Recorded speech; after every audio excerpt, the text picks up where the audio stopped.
tous, Paul de Montvallon, j'ai la particularité d'être producteur de lait. Donc je suis en mutation moi aussi, d'après ce que j'ai entendu tout à l'heure.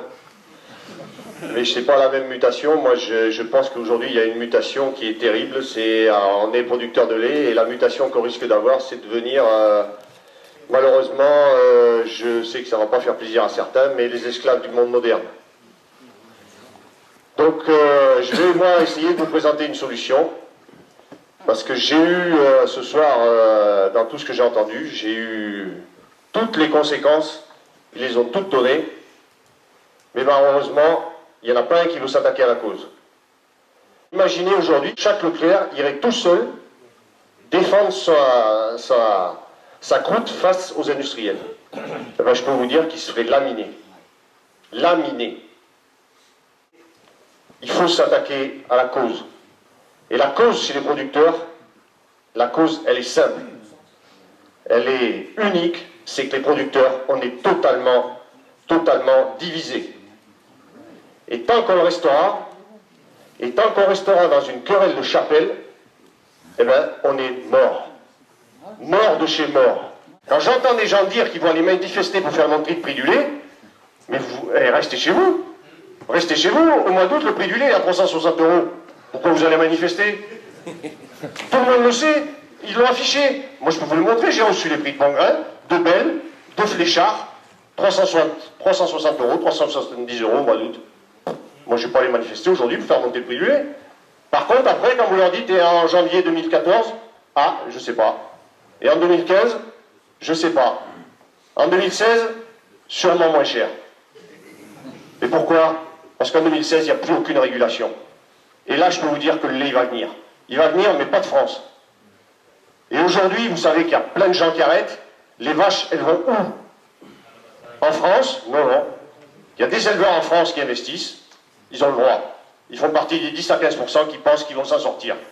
Tant mieux, ils ont le droit. Les autres, elles vont en Roumanie, en Algérie et au Maroc. Et qui c'est qui investit là-bas? Les industriels. Et aussi des coopératives, mais pas des coopératives françaises, qui sont en train de monter des troupeaux dans ces pays-là, parce que dans ces pays-là, là ils ont raison, distorsion de concurrence, avantages fiscaux, avantages sur la TVA, les salariés à 850. Donc la régulation est proposée par la France. Elle est soutenue par différents pays européens. Mais aujourd'hui, il y a les pays d'Europe du Nord qui sont contre, ils l'ont toujours été. Le Danemark, la Hollande, la Suède, la Norvège, ils sont contre. Ça fait partie de leur culture. Mais moi, quand on me dit que le Danemark va faire tout le lait de l'Europe, ils vont le faire où? Ils vont remblayer la mer du Nord? Ils ont des problèmes environnementaux. La Hollande, on est allé visiter des fermes en Hollande, ils nous ont dit, nous, produire 1 ou 2% de plus, ouais, mais produire 15-20%, ça ne nous intéresse pas. On nous dit que c'est l'Irlande. L'Irlande, ils vont produire, allez, on nous dit 50% de plus. 50% de plus en Irlande, ça fait combien? 4-5 milliards de litres de lait en plus? Ça va faire quoi au niveau des 150 milliards de litres européens? Que dalle. Rien. Donc, il faut cette régulation. Et le problème de la régulation, qui aujourd'hui tient l'avenir de la régulation, c'est l'Allemagne. C'est les politiques allemands qui bloquent la régulation. Et si les producteurs européens, on n'est pas capable d'aller aider les Allemands, les producteurs allemands, pour faire changer les choses au niveau de la politique allemande, eh bien ça sera très très difficile. Et si on n'a pas de régulation, on pourra faire ce qu'on veut en France, de toute façon, ils ne pourront jamais nous payer, puisque de toute façon ils seront en concurrence avec des gens qui auront des choses totalement différentes, et ils seront incapables de les concurrencer. Parce que, moi je peux vous le garantir, aujourd'hui, les coopératives françaises sont incapables d'aller concurrencer Arla-Food. Arla-Food, c'est un ordre, ils ont une puissance financière énorme. Et là, si vous voulez partir à la guerre avec ces gens-là, eh bien, je peux vous garantir que quand j'entends des gens dire qu'il faut les foutre sur la gueule aux Allemands, eh bien, bon courage, bon courage. Financièrement, jamais vous n'y arriverez. Et par contre, la solution, qu'est-ce que ça sera? Ça sera tous les gens qui sont dans la salle qui trinqueront et qui disparaîtront. Donc la régulation, il propose quoi? Il propose de créer un observatoire du prix du lait en Europe. Tout ce que je vous dis là, vous pouvez le consulter, demander à toutes vos organisations. Il y a eu des comptes rendus de toutes les réunions du groupe de travail. C'est tout marqué dedans. Donc ceux qui disent que je mens, eh bien, vous allez voir les comptes rendus, tout est marqué à l'intérieur. Ils ont proposé donc de mettre un observatoire des prix et des marges, cet observatoire surveiller tous les volumes produits en Europe par tous les pays et tous les collecteurs, de surveiller les volumes transformés et de surveiller le prix du lait partout en Europe. Après, ils veulent fixer un prix du lait seuil. Le seuil reste à fixer. Et à partir du moment où le prix du lait descend en dessous de ce seuil, ils envoient un message à tous les collecteurs de baisser les volumes. Et en plus, ils mettent en place un système pour encourager la baisse des volumes. C'est-à-dire, vous avez peut-être entendu parler de la prime d'Antin, c'est-à-dire une aide à la baisse volontaire de la production sur son exploitation. C'est-à-dire que pendant baisse du prix du lait, donc ça veut dire crise du lait, les producteurs qui le souhaitent, vous pourriez baisser votre production de 5% pendant 3 mois, c'est les chiffres qui avaient été annoncés, et pour vous aider parce que vous allez perdre de l'argent, eh bien, ils vous donneraient une prime. Et après, ils maintiendraient et remettraient en place un système de stockage, mais un stockage limité, qui serait aussi financé. Pour financer ce système de prime et ce système de stockage, ils veulent créer une caisse qui serait abondée par un prélèvement sur tous les litres de lait commercialisés.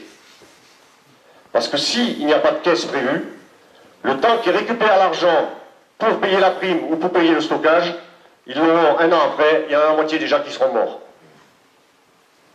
Donc, premier seuil, première alerte, on dit à tous les collecteurs de baisser.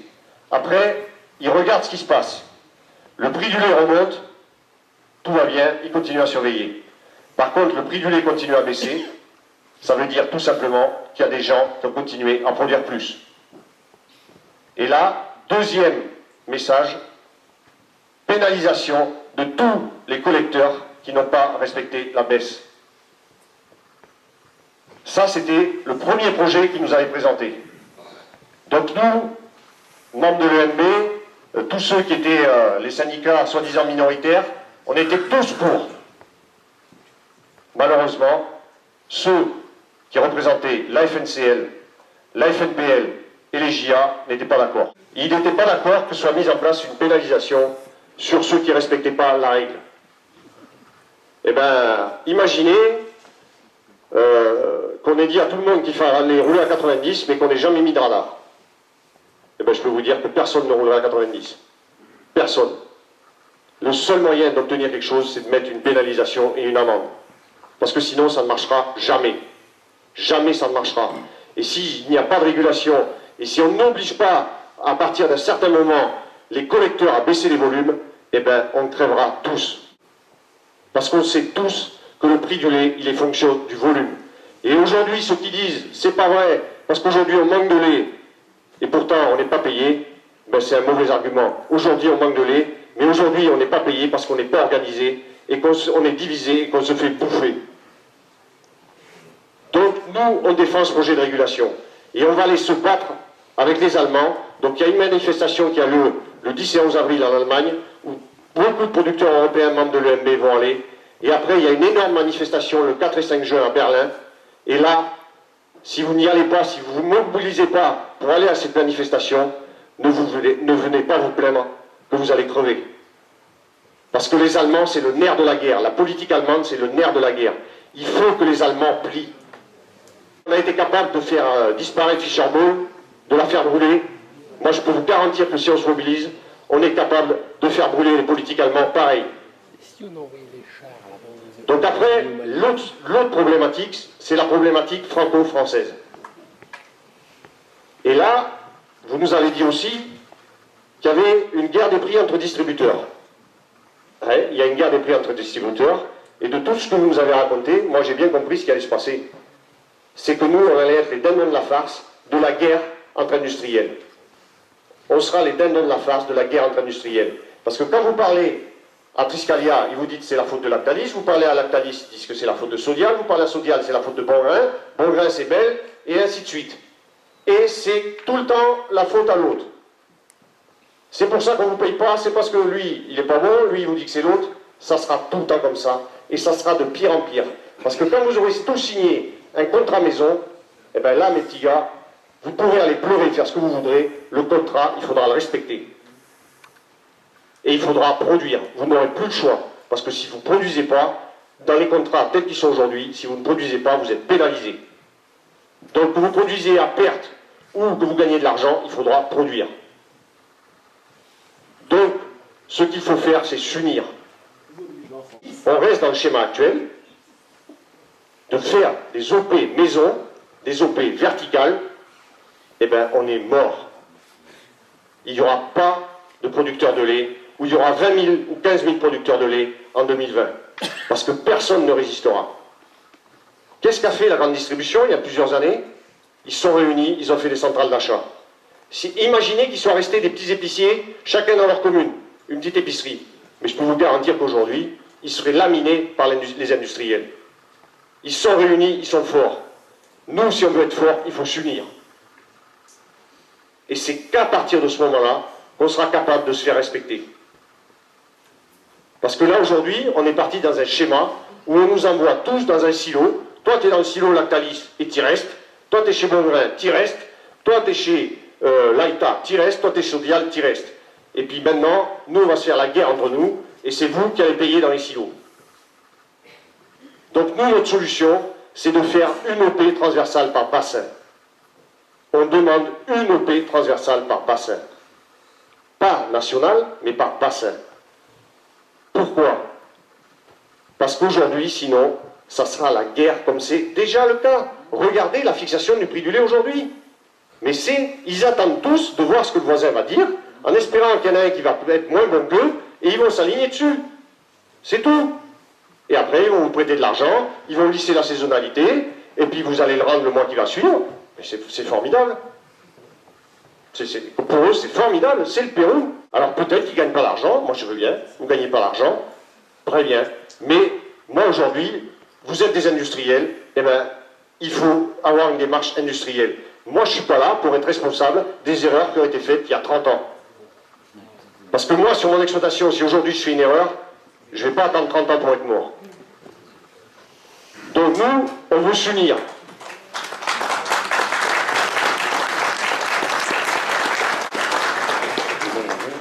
Donc on demande, et on a commencé à mettre en place des OP par bassin. Donc là, j'ai sur mon ordi, je peux vous les montrer si vous ne me croyez pas, s'il y en a qui disent que c'est pas vrai, je l'ai, elle est sur l'ordi. Monsieur Le Foll, le ministre de l'Agriculture, est allé en Allemagne, dernièrement, quand il y a eu le sommet franco-allemand pour fêter je ne sais plus quoi. Il a discuté avec plusieurs syndicats de producteurs de lait allemands.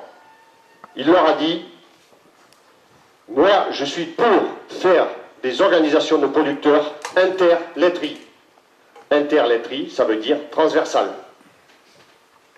Monsieur Tintin, député européen de l'autre bord, UMP, vient de faire une déclaration, je l'ai aussi dans l'ordi, dernièrement, il a dit: faire des OP verticales, c'est une aberration. Si vous voulez que les producteurs aient la chance de retrouver un jour un revenu, il faut faire des OP territoriales de bassin. Je suis allé à la DGPAT, groupe de travail, la DGPAT a dit: la meilleure solution, c'est des OP de bassin. Le médiateur des contrats a dit: la meilleure solution, c'est des OP de bassin. Tout le monde le dit aujourd'hui, tout le monde, sauf, vous savez qui? Avec les COP, les OP de bassin. Voilà, alors comment voulez-vous qu'on fasse? Le problème il est là, c'est que tout le monde le dit, sauf ceux qui ne veulent pas aujourd'hui et qui sont aux manettes. La meilleure chose à faire, c'est de soutenir ce projet-là.